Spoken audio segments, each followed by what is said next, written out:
দ্বিতীয় বাহাদুর শাহ নাম শুনেছেন? সর্বভারতীয় সিপাহী বিদ্রোহের নেতৃত্ব দেওয়ার অপরাধে যার চোখের সামনে তার ছেলেদের গুলি করে হত্যা করা হয়, পরে তাদের মাথা কেটে থালায় সাজিয়ে তার সামনে পরিবেশন করা হয়। এখানেই শেষ নয়, সেই বৃদ্ধ সম্রাটকে নির্বাসন দেওয়া হয় রেঙ্গুনে এবং সেখানেই তার মৃত্যু হয়। মৃত্যুর আগে তিনি আফসোস করে লিখেছিলেন, আমি এমন এক অভাগা যার কবরের জন্য দেশের মাটিতে সামান্য একটু জমিও নসিব হল না।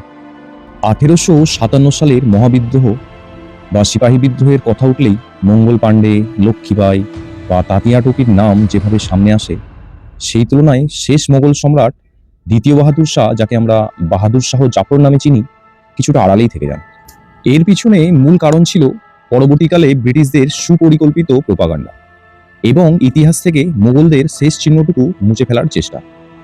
তবে সত্য ইতিহাসের আলোয় দেখলে বাহাদুর শাহ জাফর কেবল একজন সাক্ষী ছিলেন না, বরং তিনি ছিলেন এই বিদ্রোহের এমন এক প্রতীকী কেন্দ্রবিন্দু যাকে ছাড়া এই আন্দোলন অখণ্ড ভারতের রূপই পেত না। 1857 সালের মে মাসে যখন মিরাটের বিদ্রোহী সিপাহীরা দিল্লির লালকেল্লায় এসে পৌঁছান, তখন বাহাদুর শাহ জাফরের বয়স 81 বছর। তিনি মূলত একজন কবি, ক্যালিগ্রাফার এবং সুফি সাধক ছিলেন। ব্রিটিশ ইস্ট ইন্ডিয়া কোম্পানির পেনশনের উপর নির্ভরশীল থাকায় দিল্লির বাইরে তার কোনো প্রকৃত ক্ষমতা ছিল না। তিনি জানতেন ব্রিটিশদের সামরিক শক্তি কতটা প্রবল, কিন্তু সিপাহীদের জেদ এবং দেশের তৎকালীন পরিস্থিতি বিবেচনা করে তিনি নিজেকে শাহেনশাহে হিন্দুস্তান হিসেবে ঘোষণা করেন।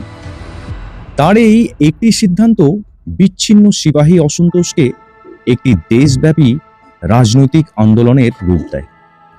বাহাদুর শাহ জাফরের সবচেয়ে বড় ঐতিহাসিক অবদান ছিল হিন্দু মুসলিম সম্প্রীতি রক্ষা করা। সিপাহীদের একটি বড় অংশই ছিল উত্তর ভারতের উচ্চবর্ণের হিন্দু। তারা কিন্তু কোনো হিন্দু রাজার কাছে না গিয়ে দিল্লির মুসলিম শাসকের কাছেই আনুগত্য প্রকাশ করেছিলেন। সম্রাট সিংহাসনে বসার পর দিল্লিতে সম্পূর্ণভাবে গোহত্যা নিষিদ্ধ করেন, যাতে হিন্দু সিপাহীদের ধর্মীয় অনুভূতিতে আঘাত না লাগে। তিনি ঝাঁসির রানী, নানা সাহেব এবং অন্যান্য সকল আঞ্চলিক হিন্দু মুসলিম শাসকদের চিঠি লিখে একজোট হয়ে ব্রিটিশদের বিরুদ্ধে লড়াইয়ের আহ্বান জানান।